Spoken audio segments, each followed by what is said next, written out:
biggest mistakes that I see, especially in the worship guitar space, is using way too much reverb. Sometimes delay too, but mostly reverb. The reality is the way that we use reverb and delay really carries a lot of weight and honestly has the power to either make or break our guitar tone. So today we're gonna focus on finding that balance and how to use these effects to make our tone the best that it can be.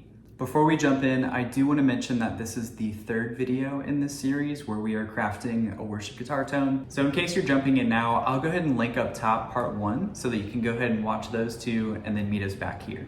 So we're going to go ahead and start with delay first because more often than not, this comes first in your signal chain. So normally when I'm dialing in my delay, I find that it falls into two categories. Normally I'll ask myself, am I using this for the effect or am I using this for texture? What I mean by using it as an effect is to use it in a way where it is bright enough or loud enough in the mix where you can hear it really well. And what I mean by texture is that it more just blends in with your guitar sound. There's not necessarily a part that revolves around the use of the delay. It more is just assisting your playing to create more texture. So first, let's just take a look at how I would dial this in to get more of an effect type of thing. Everyone's delay is gonna look different, but for the most part, you're gonna have your mix knob, which is mainly just your volume, how loud the repeat is gonna be. Normally you'll have some sort of EQ. So for me, this is this tape age on the L cap. All the way over here is the brightest it'll be. This is the darkest it'll be. And then normally there is some kind of repeat or feedback. So how many times is the delay repeating? So most of the time, if I'm going for more of the effect kind of thing, I'm gonna have this a good bit brighter. So normally I'll have my mix pretty high. This is actually pretty high for me. And then I will have the brightness just about as bright as it'll go. Again, I'm explaining this as kind of a one size fits all thing. Every part is different.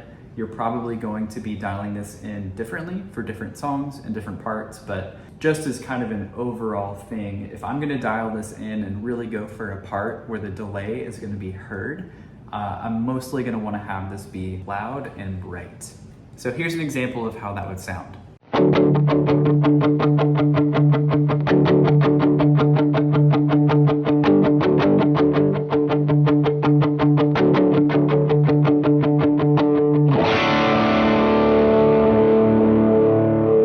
So that's a pretty iconic line nowadays. You've probably played that one at your church. You can hear how the delay is a really core aspect of that line. Here's another example of a song that you probably know.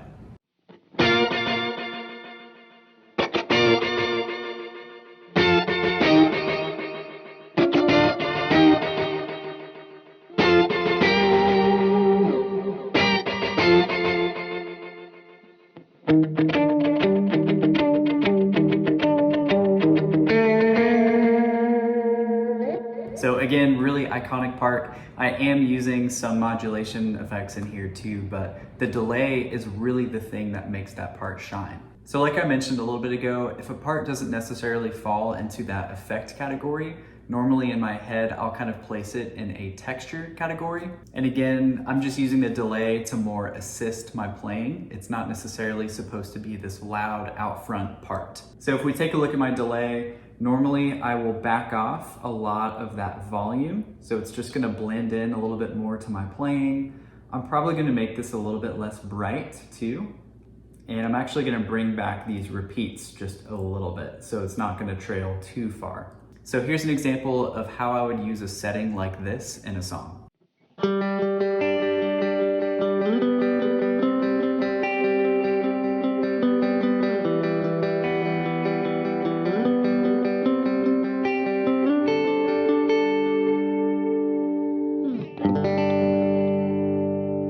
So you can hear it's not really getting in the way. It's just kind of creating this nice little bed under my notes. The notes that I'm playing are coming through really clearly, but it's adding just a little bit of ambience to that without getting in the way. Here's another example of how I'd use a sound like that.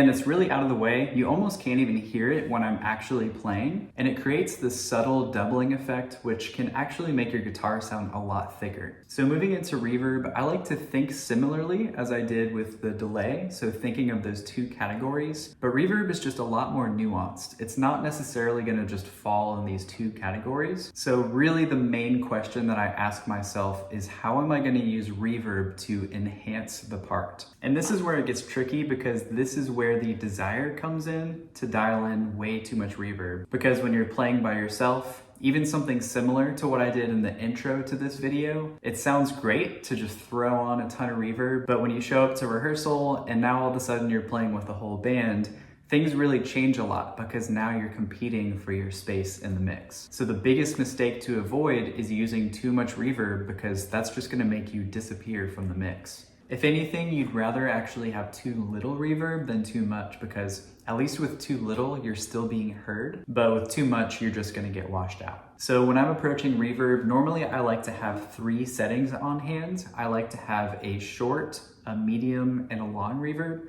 Normally my short is gonna be more for just kind of big chords, things that don't really need a whole lot of reverb to enhance the part. The medium setting is gonna have a little bit more reverb and is gonna mainly be my lead guitar sound. And the long setting I usually like to have for swells. Obviously the Big Sky is nice because you have those 3 presets, but I'm sure there's plenty of you guys watching who don't have a Big Sky, and that's totally fine. Today we'll just be focusing on that medium setting, so kind of getting that classic worship guitar tone. So looking at the Big Sky, obviously there's a ton of different algorithms on here. A bunch of these will work just fine, but today I'm gonna be focusing on a plate reverb, because this is pretty accessible to most reverb pedals, so there's a pretty high chance that yours has a plate setting in there. But the main parameters that I really like to focus on are the mix setting. So similar to my delay, that's going to be how loud my reverb is compared to my playing.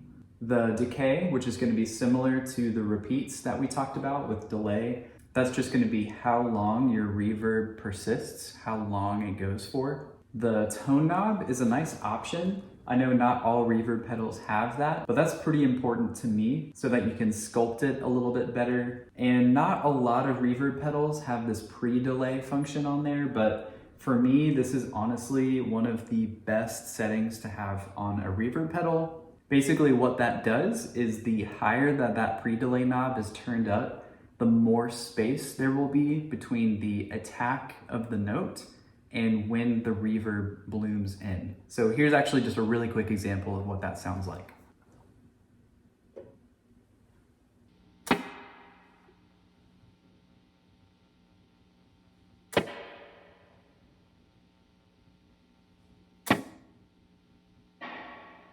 So I think it's super helpful just to kind of separate that a little bit, so you still get the full attack of your note, so it's coming through strong, and then you get the reverb paired alongside that. So I'm gonna put that back to noon, and let's just get a feel for how this sounds.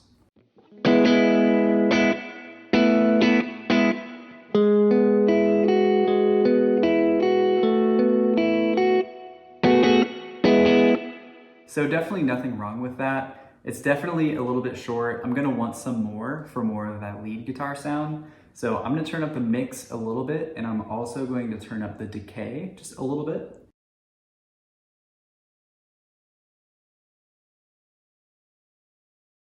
And let's see how that sounds.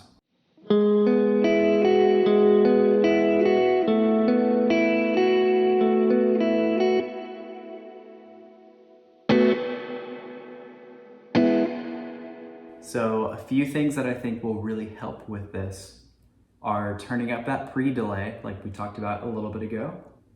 I'm going to add that. And I'm also going to make it brighter. I think it's just taking up too much of the same sonic space as my guitar. So we're gonna turn that EQ up pretty high. That's one thing I really like in a reverb. When you're playing at home and you have a pretty dark reverb, it can sound great. It sounds really full, really lush, but sometimes when you show up to rehearsal and you're playing with the rest of the band, having a dark delay like that is just gonna make you disappear. So having a brighter reverb like this is really gonna push that reverb tone into its own space so that it's just gonna be heard a little bit more. So let's hear how that sounds now.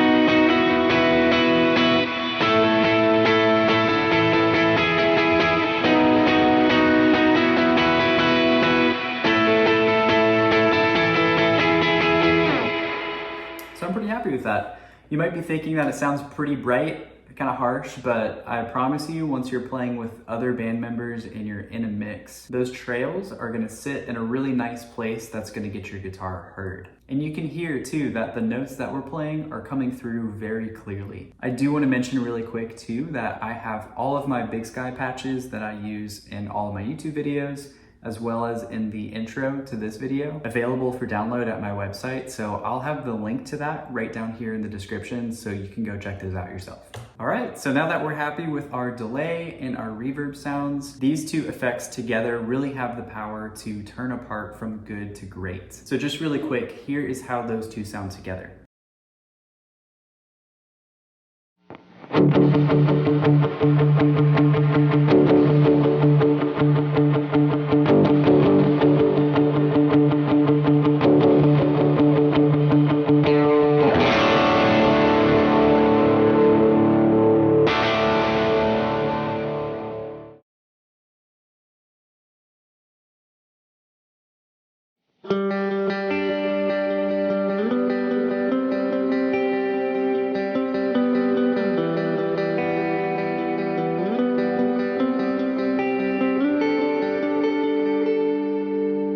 One last thing to keep in mind as you're dialing in your delay and your reverb is the type of amp that you're running into. Now, I've been using the Strymon Iridium for all of this, and generally I've been really happy with how everything sounds, but if you do want to hear some similar tones through the Walrus ACS1, I actually made a comparison video between the two. So feel free to click on the screen right over here to check that out, and I will see you over there.